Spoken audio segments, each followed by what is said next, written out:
Baik, dari sudut nama Ar-Rahman, kenapa dinamakan Ar-Rahman? Apa makna? Makna apa Ar-Rahman?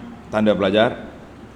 Ar-Rahman ismun mubalaghatun minar rahmah. Ar-Rahman satu nama yang menunjukkan satu kepada besarnya rahmat Allah Azza wa Jalla. Dan Ar-Rahman asyaddu mubalaghatan minar Rahim. Ar-Rahman lebih luas skup dia daripada Ar-Rahim, kasihan belas. Rahman penuh rahmat, Rahim kasihan belas. Wa huwa al-mun'imu bi jala'ilin ni'ami wa li jami'il khalqi. Iaitulah Ar-Rahman, pemberi nikmat yang begitu besar kepada semua makhluk. Kalau kata Ar-Rahman, yang memberi rahmat kepada semua makhluk, manusia, jin, hayawan, yang Islam, yang tak Islam, semua dapat. Tapi kalau kata amma Ar-Rahim, ada pemakna Ar-Rahim, fahuwal mun'imu bidaqa'iqin ni'ami. Allah Ta'ala yang beri nikmat yang begitu halus, wal khas bil mu'minin, kepada orang mukmin saja. Nah, jadi kita boleh bezalah.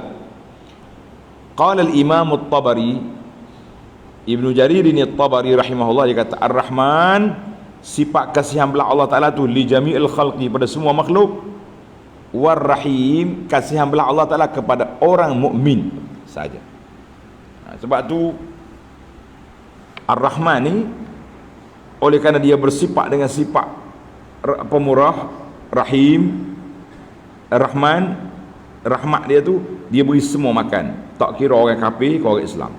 Hak lawan dia, hak derhaka pada Allah Ta'ala, kaki maksiat, kaki apa saja pun, semua makan lalu belaka. Bukan, bahkan si kaki-kaki maksiat ni lah lebih kaya daripada orang yang betul-betul beriman, betul-betul beriman kepada Allah Azza wa Jalla. Jadi jelaslah kepada kita makna Ar-Rahim, Ar-Rahman dan juga Ar-Rahim. Ada kata Ar-Rahman, Allah Ta'ala bagi rahmat pada semua makhluk yang ada di dunia. Ar-Rahim fil akhirah. Ar-Rahman untuk orang semua makhluk, Ar-Rahim lil mu'minin. Kita kata wallahu alam. Baiklah para pelajar sekalian, kita sambung huraian muqaddimah kita ni, tak habis-habis lagi. Intisari kandungan. Intisari kandungannya menggambarkan kekuasaan Allah Ta'ala yang menciptakan seluruh alam yang terbentang luas, dan yang mengurniakan nikmat-nikmatnya yang tidak terhingga kepada sekalian makhluknya. Pada tiap-tiap kali Allah Ta'ala menerangkan jenis nikmat yang diberikannya itu disertakan dengan cabaran kepada umat manusia dan jin. Tengok di antaranya, bila sebut cerita, Allah tanya, fa bi ayyi ala'i rabbikuma tukazziban. Yang mana satu di antara nikmat-nikmat Tuhan kamu yang kamu hendak dustakan, wahai umat manusia dan jin? Kemudian ditegaskan bahawa segala yang ada di bumi ini akan binasa, dan akan kekalah zat Tuhanmu yang punya kebesaran dan kemuliaan. Yang lain binasa, yang kekalnya zat Allah. Ditegaskan lagi, sekalian makhluk yang ada di langit dan bumi sentiasa berhajat dan memohon kepadanya tiap-tiap masa ia dalam urusan mencipta dan mentadbirkan makhluk-makhluknya. Tidak ada sesiapa pun yang akan dapat melepaskan diri dari kekuasaan Allah. Untuk menegaskan hakikat ini, Allah Ta'ala mencabar mereka. Apa dia cabar?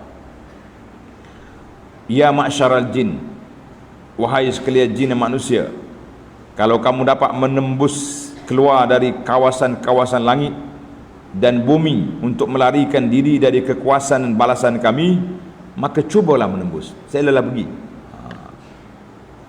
cobalah menembus keluar.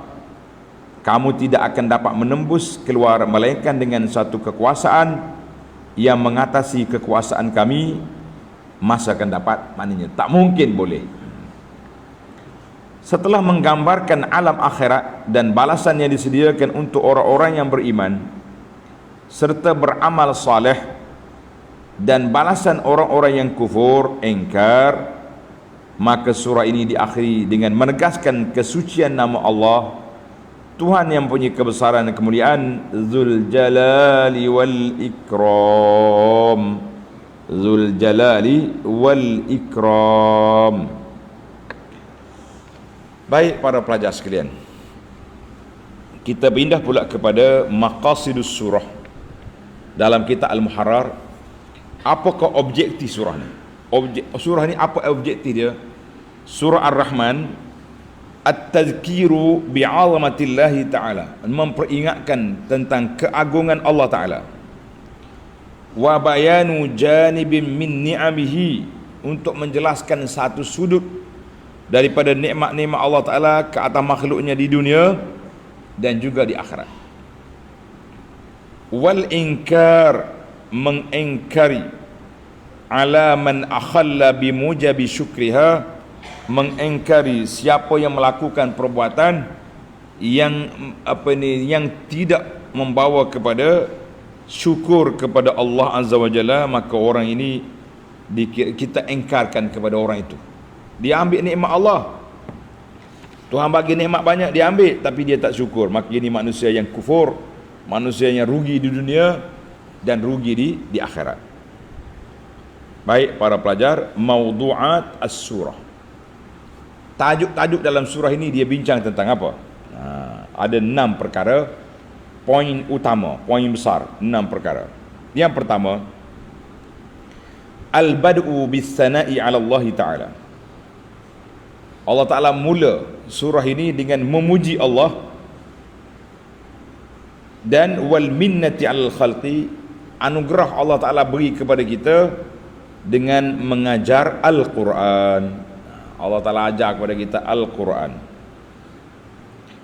Thaniyan, yang kedua, bayanu janibin min mazahiri qudratillahi ta'ala, menyatakan salah satu daripada tanda-tanda kekuasaan Allah Ta'ala dan nikmat-nikmat Allah Ta'ala yang banyak ke atas makhluknya.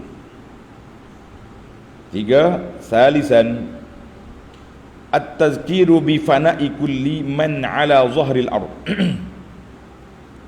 memperingatkan bahawa semua benda yang atas dunia ini akan binasa. Wa annal baqi huwa wajhullahi ta'ala wahdahu, yang kekal abadi, yang tak rusak tak binasanya, iaitulah zat Allah yang maha agung, yang esa.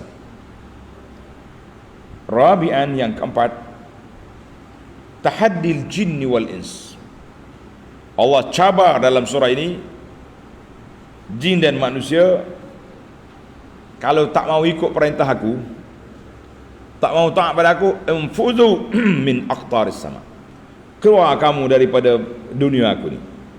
Makhluk aku itu hidup lain, hidup di kawasan lain, tak usah ikut. Jangan hidup di kawasan yang Allah Ta'ala ciptakan ini. Siapa berani keluar? Kalau setakat naik ke fadha sekejap, naik ke angkasa, lepas itu turun balik, tak gimana dia. Khamisan, yang kelima, bayanu ahwalil qiyamah.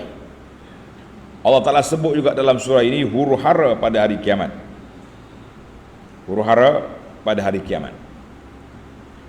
Wa su'i aqibatil mukadzibin, buruknya akhir kesudahan, akhir pekerja orang-orang yang mendustakan ayat Allah. Wa husni aqibatil mu'minin, eloknya kesudahan orang-orang yang mukmin. Wa wasfu ma ahaddahu Allah lahum minan ni'am, Allah Ta'ala sifatkan beberapa sudut daripada nikmat yang dianugerahkan kepada ahli syurga. Allahumma ja'alna min ahliha, ya Allah jadikan kami, keluarga kami dari kalangan ahli syurga, amin ya rabbal alamin. Khutimatis suratu bi ta'zimillahi was sana'i alaih, maka akhirnya surah ini ditutup dengan mengagungkan Allah Azza wa Jalla, mengagungkan Allah Azza wa Jalla dan memuji Allah. Jadi kesimpulan, tanda pelajar, kesimpulan kepada isi kandungan surah ini, kesimpulan dia, sebagaimana kata di Ar-Ras'ani, Rasin Ain Nun Ya. Ar-Ras'ani kata,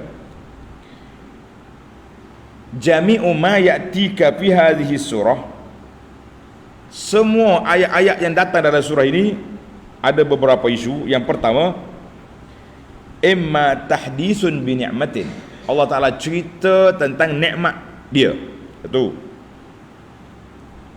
Au tahzirun min niqmatin, ataupun amaran daripada azab seksa bagi orang derhaka, na'udzubillah. 3, au i'lamun biqudratin bahirin, suatu penyataan dengan kuasa Allah Ta'ala yang cukup besar. Au yang keempat, au azamatin zahirah, ataupun keagungan Allah Ta'ala yang sangat jelas. Ini kesimpulan kepada isi kandungan surah. Isi kandungan surah kita duduk dalam ni, bercakap tentang nikmat, amaran dengan azab, menyatakan tanda kekuasaan Allah Ta'ala ataupun tanda keagungan Allah Azza wa Jalla. Wa jami'u zalika ni'amun, semua itu adalah nikmat. Fa inna syakhsan, kerana seseorang itu, lau ja'aka munqidhan laka min halakatin,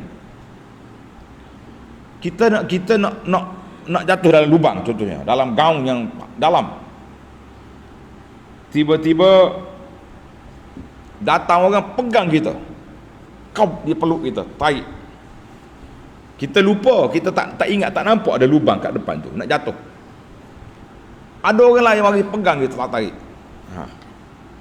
la ra'aitaha lahu ni'matan jasimatan, kita akan ingat sampai bila-bila dia telah beri pada kita satu nikmat yang besar, suatu pertolongan yang begitu agung, sebab dia telah menyelamatkan kita daripada jatuh dalam gaung.